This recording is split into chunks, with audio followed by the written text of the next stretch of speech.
Nous allons parler de l'actualité géopolitique au Moyen-Orient. Voyez-vous, mes chers amis, tout a commencé au Moyen-Orient en apparence par une guerre entre l'État d'Israël et l'État d'Iran. Je vais vous parler de l'hypocrisie de la communauté dite internationale, oui. Voici quelques jours, nous sommes le 21 juin 2025, voici quelques jours que une guerre a éclaté entre Israël et l'Iran. Israël a attaqué l'Iran. Et tout le monde est vent debout contre l'Iran. Tout le monde explique que l'Iran était prête à se doter d'une arme de destruction dite massive, donc la bombe atomique. Essayons maintenant de comprendre l'origine. Quelle est l'origine de cette bombe atomique qu'on accuse l'Iran de vouloir fabriquer? Quelle est l'origine de cette bombe atomique qu'on accuse l'Iran d'avoir voulu fabriquer au point où Israël a décidé de lui faire une guerre préventive? Nous commençons donc cette émission avec l'introduction de Madame Fatima Moussaoui, où nous revenons sur la genèse de ce projet de bombe nucléaire en Iran. Parce que finalement, d'après ce que dit Israël, ils ont attaqué l'Iran parce que l'Iran était à quelques jours d'avoir la bombe atomique. Mais d'où vient la conception même de ce projet de bombe nucléaire? Vous allez le découvrir et je pense que vous allez être étonnés. Khomeini, quand il est arrivé au pouvoir, il y avait le projet nucléaire qui était déjà qui était lancé par le Shah avec une aide américaine. Lui, il a banni le projet nucléaire en arrivant au pouvoir par une fatwa. Je vous interromps une seconde. Ça, c'est ce que vous venez de dire là. Moi, c'est une chose qui m'a beaucoup frappé, c'est que les gens ne le savent pas. On parle toujours des Iraniens en disant les Iraniens de Khomeini ont voulu avoir la bombe atomique et tout. Ce qu'on oublie complètement, c'est que la bombe atomique, en définitive, pendant que les Français construisaient une usine, il faut pas l'oublier, hein, une centrale qui a été détruite par les Israéliens, une centrale atomique en Irak. Les Américains aidaient le Shah à avoir une centrale atomique en Iran, et l'objectif étant bel et bien, non déclaré du côté français, mais dit par le Shah de l'autre côté, d'avoir une bombe atomique. Donc, si vous voulez, cette histoire de bombe atomique aujourd'hui dont on nous parle, en réalité, elle date pas de Khomeini, elle date du Shah. Ce qui fait qu'il faut y réfléchir autrement. C'est une autre vision qu'il faut avoir. Mais c'était une interruption, mais je voulais le préciser. Je voulais le préciser. Eh ben, c'est nécessaire de comprendre pourquoi il l'a arrêté et pourquoi après il l'a réactivé. Voilà. Donc, il l'a arrêté en 79 en venant avec des préceptes coraniques en disant: nous, on va pas construire une arme qui va détruire la vie de plusieurs personnes et ainsi de suite. D'accord? Après, il y a eu la guerre Iran-Irak. Voilà. Cette guerre, ils se sont retrouvés complètement seuls et tout le monde a été contre eux, au fait. Oui, c'est vrai. Et c'était le déclencheur qui a poussé les jeunes ingénieurs à s'investir dans l'industrie de défense. Et c'est là où tout a commencé avec les missiles et drones. Et après, il a réactivé le projet nucléaire et il a donné une autre fatwa expliquant le pourquoi il l'a réactivé pour pouvoir dire, au fait, on s'est retrouvé tout seul. Et il fallait à un moment donné, on passe à une action de défense. Oui. Je vous interromps encore une autre fois, parce que pour nos auditeurs, si vous avez bien écouté ce que vient de dire Mme Moussaoui, pour l'imam Khomeini, la bombe atomique était une arme de dissuasion, c'est-à-dire version française de la bombe atomique. C'est pour nous défendre, parce que lorsqu'on se retrouve tout seul menacé par tout le monde, il faut qu'on ait un moyen de dire aux autres, attention, si vous nous attaquez, vous allez voir ce qu'on va vous faire. Ce qui est intéressant aussi, c'est de voir un peu les réactions des uns ou des autres. D'autant plus que si pour Israël, l'Iran, c'est l'ennemi juré depuis toujours, hein, parce qu'il risque d'avoir la bombe nucléaire, et donc, alors là aussi, il faut dire face à Israël. Israël a la bombe. C'est les Français qui l'ont aidé à l'avoir, donc il faut être honnête. Hein. Israël a la bombe. Et Israël dit, si vous m'ennuyez, je vous mettrai la bombe sur l'Iran. Donc du côté iranien, la bombe n'est pas seulement vue comme une arme offensive, elle est aussi vue comme une arme de dissuasion. Les Iraniens vous disent, Si nous avons la bombe, les Israéliens ne pourront pas nous menacer de nous envoyer leurs bombes parce que nous, on pourra leur en mettre une chez eux. Tenez-vous bien, vous allez tomber de vos chaises. L'origine de la bombe atomique iranienne est américaine. Oui, l'origine de la bombe atomique qu'on accuse l'Iran de vouloir fabriquer est américaine. Comment? Alors que la France aidait discrètement, c'est-à-dire en cachette, l'Irak, pays voisin de l'Iran, à se doter de ce type d'armes dans les années 70, les Américains avaient opté d'aider l'Iran, qui était à l'époque dirigé par le Shah d'Iran, à se doter de cette bombe atomique, la même bombe atomique. Alors que les Français aidaient discrètement, en cachette, l'Irak à se doter de cette arme de destruction massive. Dans les années 70, les États-Unis avaient opté d'aider ouvertement l'Iran à se doter de l'arme atomique. À l'époque, l'Iran est dirigé par celui qu'on appelle le Shah. C'est pas un chat, hein, c'est pas un animal. Bref, Shah chez eux signifie le souverain. L'Iran est dirigé par le Shah d'Iran et les Américains l'aident à se doter de l'arme atomique. Pendant ce temps, l'ayatollah Khomeini, qui était l'opposant du Shah d'Irak et qui voulait un changement de système, était réfugié en France, en région parisienne, dans le département des Yvelines, que je connais bien. Les Yvelines, c'est là où j'ai obtenu mon diplôme de journaliste. Et en 1978, l'ayatollah Khomeini va retourner en Iran après que le Shah ait été renversé et exilé. L'ayatollah Khomeini arrive en Iran, prend les affaires en main et décide de se passer de ce programme atomique dont les États-Unis voulaient doter son pays. Pour lui qui avait des idées communistes, l'ayatollah Khomeini, qui avait des idées communistes, il ne comprenait pas qu'on puisse fabriquer une arme qui va tuer massivement des humains. Donc, il met ce programme d'armes atomiques qui est en train d'être construit par les Américains de côté. Pourquoi il va réactiver plus tard ce programme? C'est lorsque la communauté dite internationale, surtout les États-Unis, se rendent compte que l'ayatollah Khomeini ne leur obéit pas à l'ongle et au doigt comme il voulait. Ils arment l'Irak, pays voisin de Saddam Hussein, pour faire une guerre à l'Iran. Cette guerre Iran-Irak qui a duré 8 ans. C'est comme ça que le régime des mollahs, comme on les appelle dans les médias mainstream occidentaux, décide de réactiver ce programme-là. Et aujourd'hui, ce sont ces mêmes personnes, les Américains en tête, qui accusent l'Iran de vouloir se doter d'une arme atomique, alors qu'au départ, ce sont eux qui avaient implémenté cette arme atomique en Iran. Est-ce que vous y comprenez quelque chose? Sincèrement, est-ce que vous y comprenez quelque chose? Le G7, c'est la réunion des 7 pays dits les plus riches de la planète, et en tout cas, ce sont des Occidentaux qui se réunissent depuis maintenant 40 ans, parce que nous avons des intérêts communs. Tous les pays du G7 ont des intérêts communs. Voir les États-Unis, Donald Trump, quitter le G7 sans dire pourquoi, c'est-à-dire rompre totalement avec ses partenaires occidentaux et dévaloriser complètement cette structure de la vie internationale qui a beaucoup pesé sur la vie internationale, c'est un acte d'une ampleur incroyable quand on comprend que Donald Trump a quitté le G7 pour entrer en guerre aux côtés d'Israël contre l'Iran. La seule situation similaire qu'on ait connue, c'est la Libye.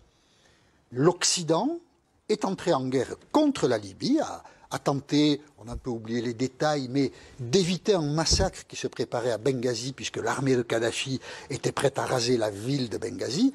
On l'a fait avec un mandat de l'ONU. Là, Donald Trump, si on comprend bien, si ça se vérifie, et beaucoup d'indices semblent l'indiquer, engage tout seul les États-Unis aux côtés d'Israël, qui eux-mêmes piétinent le droit international depuis maintenant un bout de temps. Donald Trump le fait sans rien dire à ses partenaires occidentaux. Recueillir leur accord serait beaucoup trop lui demander, mais même les informer. C'est absolument incroyable. De quel droit les États-Unis font ça? Aucun. On est en train de faire, enfin, les États-Unis, Benjamin Netanyahou d'abord, puis les États-Unis aujourd'hui, de faire exploser toute référence au droit international. Déjà, l'ONU était moribonde, n'intervenait plus de manière en tout cas efficace sur aucun des conflits que nous connaissons depuis 3 ans. Si maintenant le G7 a explosé et si les États-Unis font cavalier seul, alors il n'y a plus de vie internationale. On assiste à quelque chose qui ressemble, alors il y a beaucoup de différences, mais qui ressemble dans l'esprit à ce qu'on a connu au début des années 30, quand la Société des Nations a été défaillante pour tenter de réguler les conflits qui se déroulaient en Europe. C'est quand même assez vertigineux. Donald Trump intervient dans quelles conditions? À la remorque de Benjamin Netanyahou. Benjamin Netanyahou a envahi l'Iran à un moment qui est tout sauf hasardeux. Il a envahi l'Iran à un moment où la communauté internationale, par l'intermédiaire de l'ONU, essayait, ça n'était pas gagné, d'avancer sur la reconnaissance de la Palestine. L'Europe, quelques pays européens, sous l'initiative de la France, qui était une initiative intelligente, avec quelques pays arabes, pouvaient espérer reconnaître l'État de Palestine à condition que quelques pays arabes reconnaissent l'existence de l'État d'Israël. C'était une manière d'essayer de sortir de la crise de Gaza. De fait, même si les Iraniens menaçaient d'avoir la bombe atomique à quelques jours près, ça aurait peut-être pu attendre, de fait, Benjamin Netanyahou a rendu caduque cette initiative et en attaquant l'Iran comme il l'a fait, il associe les États-Unis à son attaque, les États-Unis tout seuls, et voilà ces 2 pays, sans mandat de personnes, qui sont en train de recomposer toute une région. Et quand on entend Donald Trump, c'est une chose d'entendre Benjamin Netanyahou, Donald Trump dire que les États-Unis pourraient tuer, assassiner un dirigeant étranger. Mais alors on va où? Enfin, à ce moment-là, ils peuvent... Les États-Unis. Israël, c'est autre chose, mais les États-Unis peuvent décider d'assassiner n'importe qui, n'importe où, si ça sert leurs intérêts. Non seulement le droit international est en train d'exploser, mais nous avons des voyous qui sont en train de recomposer un ordre mondial. Je viens vous donner quelque chose.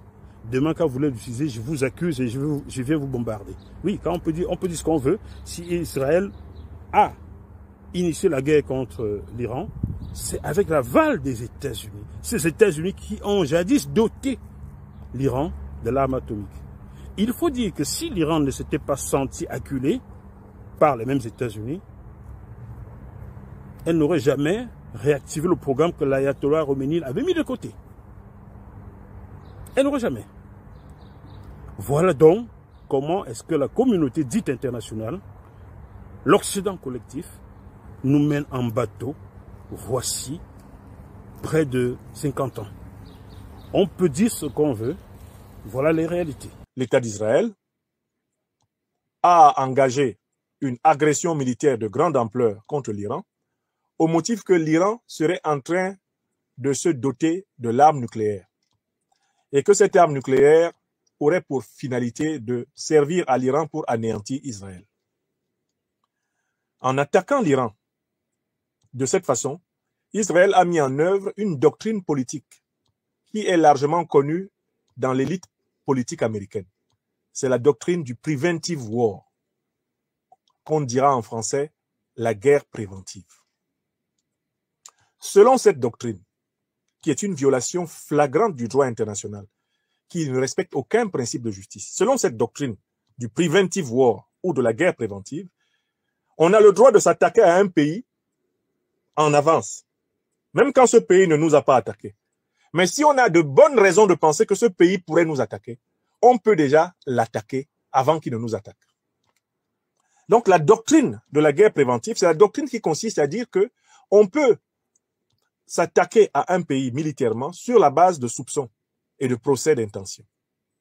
Dès que nous estimons que tel ou tel pays du monde est animé de mauvaises intentions envers nous, nous nous réservons au nom de la doctrine de la guerre préventive, le droit de l'attaquer. Cela a été élaboré par plusieurs théoriciens, géostratèges américains, et cela est devenu l'une des lignes directrices de l'interventionnisme américain à travers le monde. On retrouve cette théorie amplement développée dans son grand ouvrage The Grand Chessboard, le grand échiquier, entre autres par Zbigniew Brzezinski. La théorie de la preventive war. C'est cette théorie-là qui a amené la puissance américaine à agresser plusieurs pays du monde qui n'avaient jamais engagé un acte de guerre contre les États-Unis. Autant on a voulu justifier le bombardement de Hiroshima et Nagasaki en 1945 par le fait que l'armée japonaise avait attaqué la marine américaine à Pearl Harbor. Autant tout le monde doit constater que la doctrine de la guerre préventive n'est rien d'autre que la doctrine de la barbarie internationale. C'est une doctrine chaotique, anarchique, qui renvoie complètement le terrain international à la loi du plus fort. La doctrine de la guerre préventive est une photocopie de la fable du loup et de l'agneau de La Fontaine. Selon cette doctrine, il suffit que le loup ait faim et que l'agneau soit faible pour que le loup interprète n'importe quel comportement de l'agneau comme le signe que l'agneau souhaite être mangé. Et ensuite, sans entrefaite, sans autre forme de procès, comme dit la fable de La Fontaine, le loup emporte l'agneau dans un taillis et le dévore. Israël, depuis ce début de conflit, j'essaye de tenir une balance égale. Or, actuellement, le droit international, ça existe, c'est pas fait pour les chiens, le droit international donne raison à l'Iran et non pas à Israël. Israël n'a pas le droit, ce n'est pas un État, c'est un parmi 193 États des Nations Unies, il n'a pas le droit d'intervenir comme ça militairement, sans être passé par la case Conseil de sécurité, en Iran. Qui a la bombe atomique? Je ne vois pas au nom de quoi on interdirait à l'Iran d'avoir la bombe atomique. Vous voyez, il y a un problème de principe aussi. Si le Pakistan l'a, si Israël l'a, si l'Inde l'a, pourquoi pas l'Iran? L'attaque israélienne est illégale. C'est une violation grossière du droit international. C'est tout. Et que les Européens, dans ce monde de fauves, de bêtes féroces, de guerre dans laquelle nous vivons, nous devrions être les premiers à dénoncer les violations du droit international. Sinon, le monde sera une jungle. Et nous, les Européens, nous sommes les herbivores. Nous n'avons aucun... Y compris contre le régime des mollahs, atroce, abominable. Vous savez, là, ce raisonnement, c'est celui qui a été tenu contre Saddam Hussein en 2003. Il était abominable, donc il fallait le renverser, donc on n'avait rien à faire du droit international. On a vu ce que ça a coûté 1 million de morts à l'Irak, et l'Irak est toujours déstabilisé. Donc, oui, je crois que nous avons un intérêt à rappeler la loi, nous les Européens, et je crains que nous soyons en train de l'oublier en ce moment. Nous l'avons oublié à Gaza, nous sommes en train de l'oublier également en Iran. Celui qui vient de parler s'appelle Gérard Haro, c'est un ancien ambassadeur de France. C'est pas Franklin Nyamsi ou Cameroun, votre serviteur qui a parlé. Il explique quoi? Deuxième fois. Réécoutez monsieur Haro, ancien ambassadeur de France, qui explique la nature profonde de l'acte d'Israël envers l'Iran. L'attaque israélienne est illégale. C'est une violation grossière du droit international. C'est tout. Et que les Européens, dans ce monde de fauves, de bêtes féroces, de guerre dans laquelle nous vivons, nous devrions être les premiers à dénoncer les violations du droit international. Sinon, le monde sera une jungle. Et nous, les Européens, nous sommes les herbivores. Nous n'avons aucun... Y compris contre le régime des mollahs, atroce, abominable.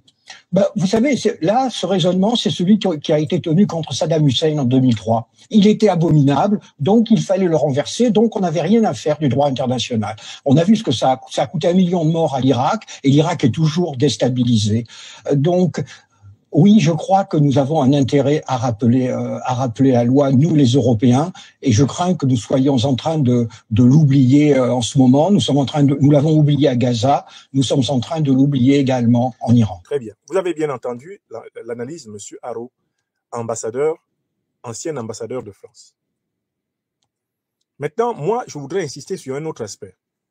Tout le monde a reconnu la vraie nature de l'attaque d'Israël contre l'Iran. C'est un acte de barbarie, c'est un acte de violation flagrante du droit international. Il n'y a aucune justification. La doctrine de la guerre préventive n'a aucune justification juridique possible. Elle n'a aucune justification morale possible. Bon. Mais il y a un deuxième élément qui vient de se révéler, ce sont les déclarations du président américain Donald Trump. Donald Trump a ouvertement appelé l'Iran à capituler, à se soumettre à Israël. Sans quoi, les États-Unis menace de se mêler directement du conflit pour écraser l'État iranien. Donald Trump est allé jusqu'à indiquer que lui, Donald Trump, sait où se trouve le chef de l'État iranien, le guide suprême de la révolution iranienne, Ali Khamenei. et que les États-Unis pourraient décider ou non de lui ôter sa vie. Ainsi, tout d'un coup, qu'est-ce que le monde entier a vu? Que, en fait, derrière l'attaque d'Israël contre l'Iran se cachait qui? Derrière l'attaque d'Israël contre l'Iran, qui se cachait? En fait, qui attaque réellement l'Iran? Est-ce que c'est vraiment Israël? Pourquoi les États-Unis disent-ils qu'ils sont prêts à se mêler ouvertement du conflit? Israël ne peut pas vaincre militairement l'Iran. Face à la capacité iranienne de faire face à Israël, les États-Unis, à travers le président Donald Trump, annoncent qu'ils vont entrer dans le conflit. Mais ils vont entrer dans le conflit, pourquoi? Mais ils y étaient déjà. Parce que Israël n'est rien d'autre que le pion avancé de l'OTAN, le pion avancé des États-Unis dans la sous-région. On sait par exemple que tout l'appareil de défense, la protection du territoire israélien est assurée par les forces de l'OTAN, c'est-à-dire par les États-Unis, la Grande-Bretagne et la France. Les États-Unis contribuent au fonctionnement de ce qu'on appelle le dôme de fer, la grande muraille technologique ayant pour but d'empêcher que des missiles ennemis frappent Israël, tout en permettant que les missiles israéliens frappent l'ennemi. Tout le monde voit donc très bien que la guerre d'Israël contre l'Iran n'était pas en réalité une guerre israélo-iranienne. C'est une guerre de l'OTAN contre l'Iran. Et une fois qu'on voit que c'est une guerre de l'OTAN contre l'Iran, on se rend compte que c'est exactement le même schéma qu'il y a eu contre l'Irak. On a commencé par utiliser le Koweït pour provoquer Saddam Hussein. On a utilisé le Koweït. Et ensuite, on a accusé Saddam Hussein d'avoir des armes de destruction massive.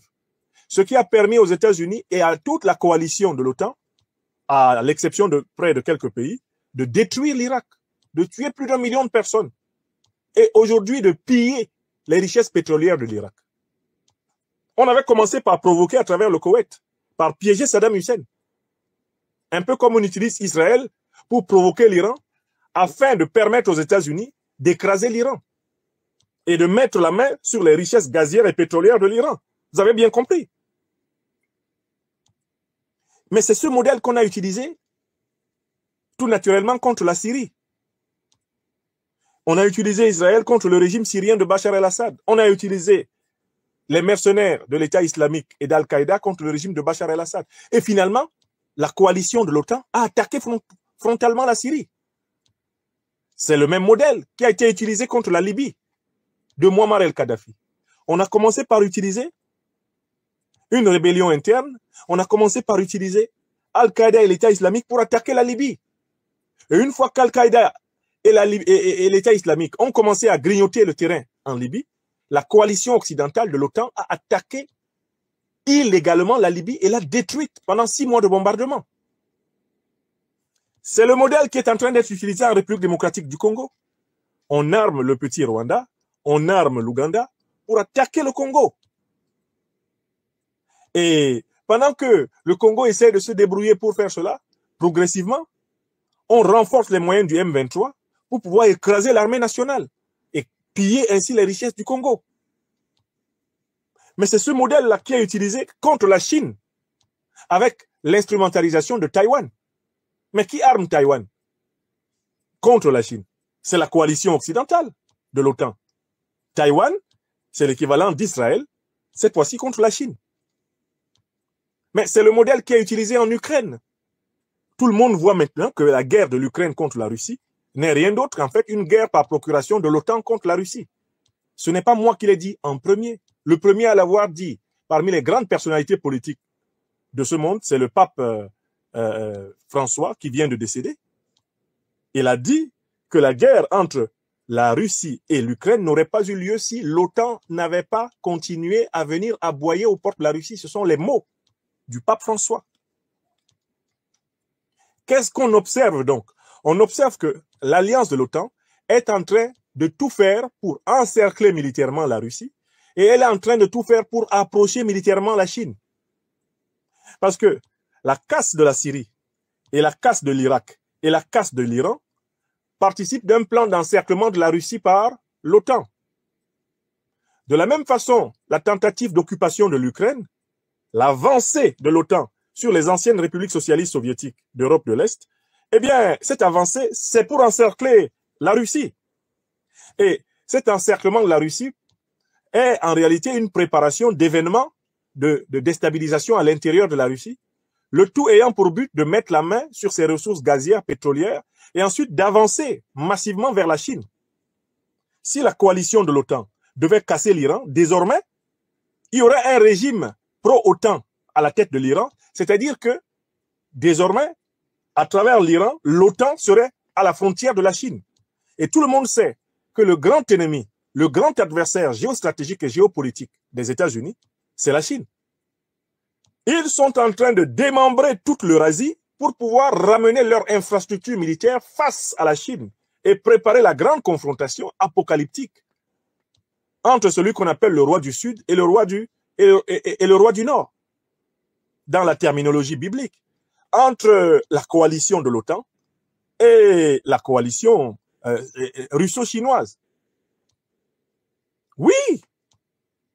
Donc il faut que tout le monde voit très bien que ce qui est en train d'être fait contre l'Iran, mais c'est exactement ce qui est en train d'être fait contre l'Alliance des États du Sahel. Mais qui finance Al-Qaïda et l'État islamique? Mais ce sont les grandes puissances de l'OTAN qui ont créé ces organisations. Même l'actuel président américain, Donald Trump, a reconnu que c'est l'administration américaine qui a créé l'organisation terroriste de l'État islamique. Ce sont des mercenaires de l'OTAN. Ce sont les mots de Donald Trump. Il a explicitement accusé l'administration Barack Obama et de Mme Clinton d'avoir créé l'organisation de l'État islamique. Quant à l'autre grande organisation terroriste, qui est l'organisation des patrons du nouveau chef d'État terroriste de la Syrie, Ahmed al-Shara, elle a été créée dans les années 80 par les mêmes services de renseignement. Ce sont des faits scientifiques. Qu'est-ce qu'ils font en Afrique de l'Ouest? Ils ont envoyé Al-Qaïda et l'État islamique pour déstabiliser toute l'Afrique de l'Ouest. Et derrière tout cela, ils se sont mis à forcer les pays d'Afrique de l'Ouest à accepter l'installation de leurs bases militaires. Ils ont instrumentalisé des missions de l'ONU pour recoloniser militairement toute l'Afrique. Ils se sont mis à revendiquer des bases militaires au Sénégal, en Mauritanie, en Libye, en Algérie. Ils voulaient rester ad vitam aeternam au Mali, au Burkina, au Niger, au Tchad. Ils ont installé des bases militaires volantes tout au long du Cameroun. Ils voulaient maintenir les bases militaires en Centrafrique. Ils sont déterminés à rester au Gabon, partout, au Nigeria, au Ghana. Ils veulent contrôler le golfe de Guinée. C'est le même modèle. Je pense qu'il est très important pour les Africaines et les Africains qui suivent cette actualité mondiale de dénoncer l'agression colonialiste et impérialiste délibérée d'Israël contre l'Iran. C'est important que nous dénoncions cela parce que cela nous prépare à dénoncer de la même façon ce qui se fait sur notre continent. Ce n'est pas par un amour compassionnel, un amour fou du peuple iranien que nous connaissons d'ailleurs très peu, que nous disons ce que nous disons. C'est parce que nous voyons que ce qui se fait contre l'Iran, c'est exactement ce que nous subissons depuis 600 ans. Et que si la coalition occidentale se renforce par la destruction de l'Iran, elle va avoir des forces supplémentaires pour attaquer l'Afrique. Parce que cette coalition est à la recherche de réserves de gaz, de pétrole, de réserves d'or. Elle est à la recherche de sous-sols à piller pour nourrir ses armées et continuer à attaquer les contrées du monde qui sont les plus riches en ressources naturelles. Elle a besoin du réservoir iranien, comme elle est en train de piller la Libye actuellement, comme elle pille l'Irak depuis la pendaison de Saddam Hussein. Cette coalition, qui est une coalition de ventre sans fond, la coalition otanienne, elle a besoin de s'emparer de l'Iran pour, doper ses réserves, pour doper son approvisionnement et envisager de mieux déstabiliser l'Afrique qui commence à lui résister efficacement. Voilà pourquoi, nous qui voyons ce qui se cache derrière cette nouvelle entreprise colonialiste, impérialiste, sauvage contre l'Iran, nous devons la dénoncer. Et nous devons appeler tous les peuples du Sud global, et notamment la coalition des BRICS, à être solidaires de l'Iran. Nous appelons la Chine, la Russie, le Brésil, le Venezuela, à se lever comme un seul homme pour aider l'Iran. Il ne faut pas laisser la jurisprudence libyenne se reproduire. Il ne faut pas laisser la jurisprudence irakienne se reproduire. Il ne faut pas laisser la jurisprudence syrienne se reproduire. Il ne faut pas laisser la jurisprudence sahélienne se reproduire. La jurisprudence des Grands Lacs se reproduire. Il faut stopper l'impérialisme occidental maintenant. Je suis personnellement choqué du silence de nos dirigeants lorsque le président américain se permet de dire publiquement qu'il va et qu'il envisage d'assassiner un chef d'État étranger? Qu'est-ce qui donne à M. Trump le droit de se tenir devant des caméras de télévision et d'envisager l'assassinat d'un chef d'État étranger? Est-ce à M. Trump, président des États-Unis d'Amérique, de décréter qui doit vivre en Iran? Si nous laissons faire cela, nous allons leur permettre de le faire en pire chez nous. L'invasion de l'Iran, qui est envisagée actuellement par la coalition de l'OTAN, dont Israël s'avère en réalité un tout petit exécutant, cette invasion est un exercice grandeur nature d'une tentative de réinvasion de l'Afrique. Il faut les empêcher là-bas si on veut les empêcher chez nous. Il faut les empêcher là-bas si on veut les empêcher chez nous. Il faut les contrer ailleurs si on veut les contrer chez nous. Si nous leur laissons roue libre au Moyen-Orient, si nous leur laissons roue libre sur l'Iran, ils vont accumuler des énergies nouvelles pour nous nuire plus efficacement. Regardez l'état dans lequel se trouve le monde depuis qu'ils ont saccagé l'Irak, saccagé l'Afghanistan, saccagé la Syrie. Avons-nous un monde meilleur? Le monde est devenu plus instable. Le monde est devenu plus violent. Le monde est devenu plus imprévisible. Il est devenu plus chaotique. Le terrorisme et ses métastases se sont emparés de toute la terre. Eux, ils veulent régner par la terreur. Ils veulent imposer leur ordre par le chaos. Nous devons lutter pour imposer un ordre par la pratique de la Mahat, la vérité, justice et solidarité des Africains. Je voulais donc appeler les Africaines et les Africains à s'exprimer librement sur tous les réseaux sociaux et à exprimer leur solidarité envers le peuple frère d'Iran. L'approche iranienne en Afrique est caractérisée par le respect mutuel du partenariat gagnant-gagnant avec les Africains. Les Iraniens ne se comportent pas dans les relations internationales avec les pays africains comme les puissances néocolonialistes et impérialistes occidentales ou du Moyen-Orient. Il appartient à l'Afrique de prendre conscience de cette différence iranienne et de demander que la solidarité des peuples du Sud global soit manifestée envers l'Iran. C'est ce message que je lance. Et ce message dépend de chacune et de chacun d'entre nous. Quand on vous dit les Iraniens sont fous, ils sont capables de tout, non. Ils sont tous sauf fous. Ça, c'est clair.